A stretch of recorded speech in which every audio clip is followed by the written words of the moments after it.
If you want to be more organized and get more things done, but you don't have a productivity system set up, well, you're in luck. In this video, I'll walk you through the productivity system basics to help you capture your ideas, thoughts, organize your tasks, and help you get more things done.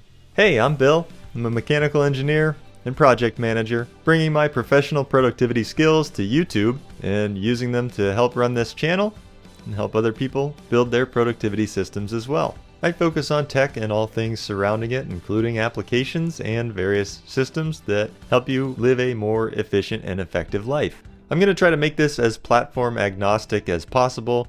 I am a Mac and iOS user for the most part, but the principles in this video will apply no matter what system you choose.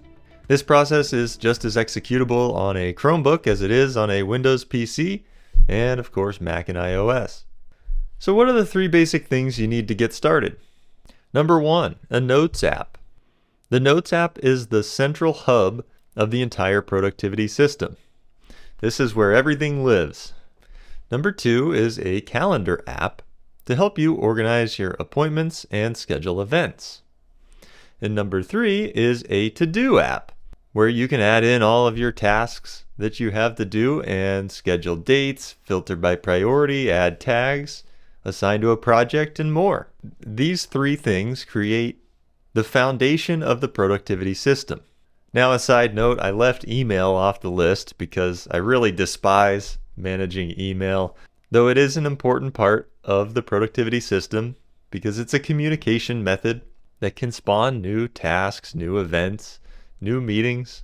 So while email is still prevalent in today's society, the first three, a to-do app, a notes app, and a calendar, are the most important basis of a productivity system, and email will spawn tasks and things that filter into those three items. So back to the notes app.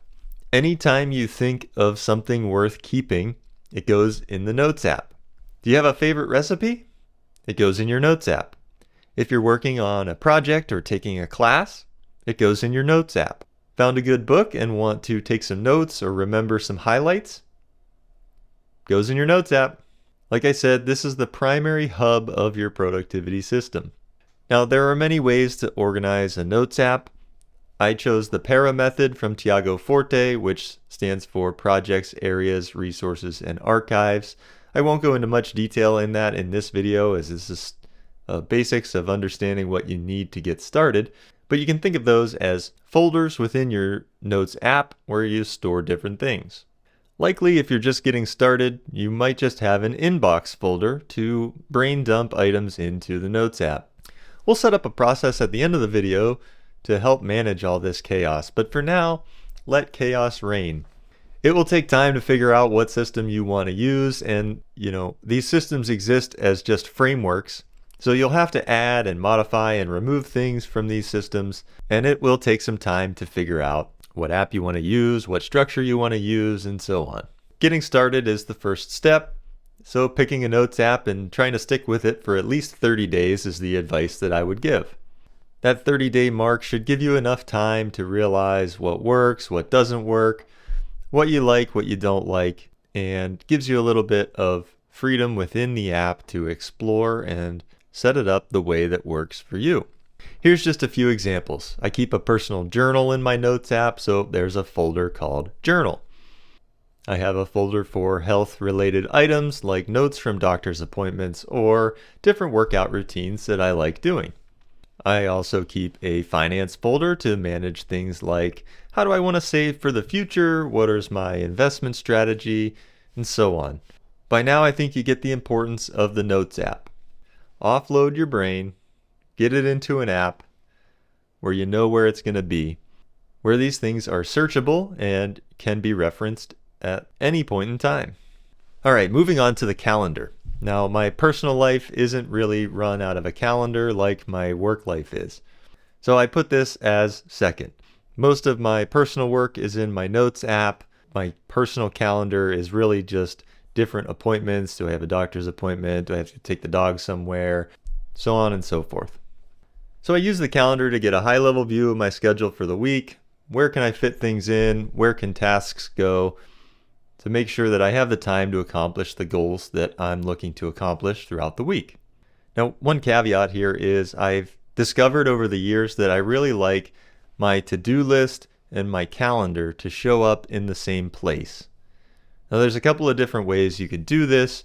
An app like Todoist would integrate with Gmail, and it has this two-way calendar sync, so where if you make an update in Todoist, it will show in Gmail and vice versa. And there's a Mac-only app that's a subscription-based service called Fantastical. That is what I've been using. I like the interface, and yeah, it's a little expensive. So calendar's probably the most straightforward item here. Takes a little bit to wrap your head around what and how you can use a notes app, and it takes a little bit to set up a ToDo app in the right way that makes sense for you, that isn't a chore to manage. So that said, moving on to the ToDo app, most of these have an inbox like the Notes app, where it's sort of a dumping ground. You think of something that you want to do, it goes into the inbox of the to-do list to be scheduled or moved to a project at a different time. You can set up projects and folders just like you can in the Notes app. You can pick times of days that you want to do things, how often a task repeats, to manage your day-to-day life. So now that we've covered the three basic things that you need to get started, the Notes app, the calendar, the ToDo app, the next thing you want to do is start to tune your brain. When you think of something, you also need to start thinking, where does this go?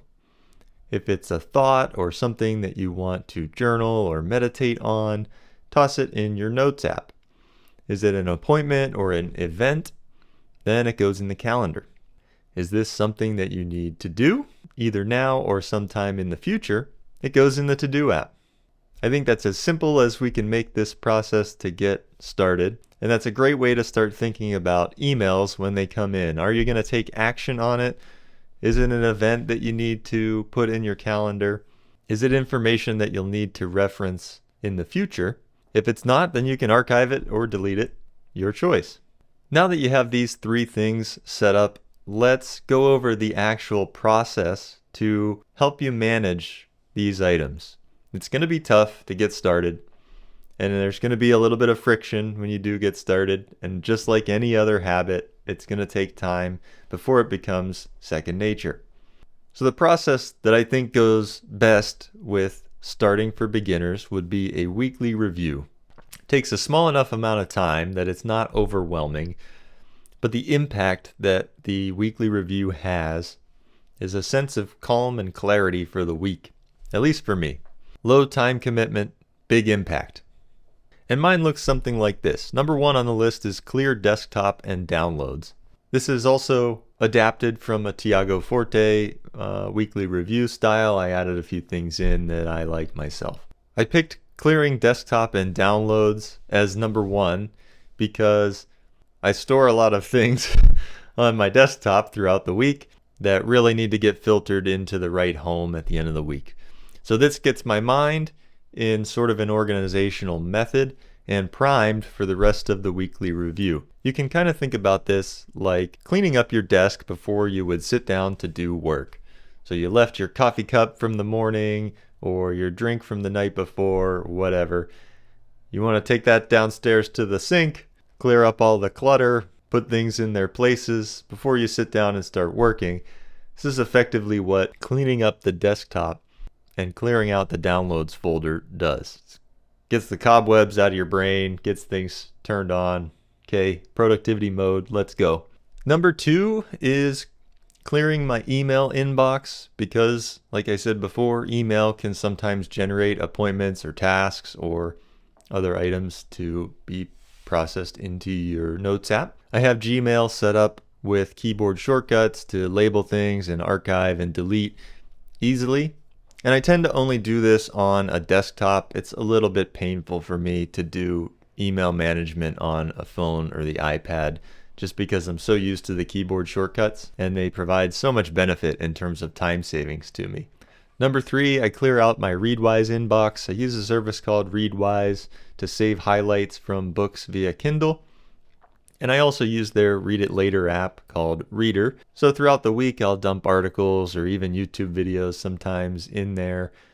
And I categorize them for a later date when I'm specifically focused on reading. Similar process with notes. I dump a lot of notes in my inbox throughout the week, and I try to put enough context while I'm putting the note together so that if it sits there for a week or two, I still understand what I was doing, why I had the note, why I thought it was important. So it's important to remember throughout this process that it isn't about collecting as much information as you can and then storing it forever. You want to collect information that's going to have value to you and put enough context behind it that you understand why you thought it had value in the first place when you look at that note. Secondly, the goal isn't to just get to inbox 0, right? I have talked about clearing out my email inbox, clearing out my Readwise inbox.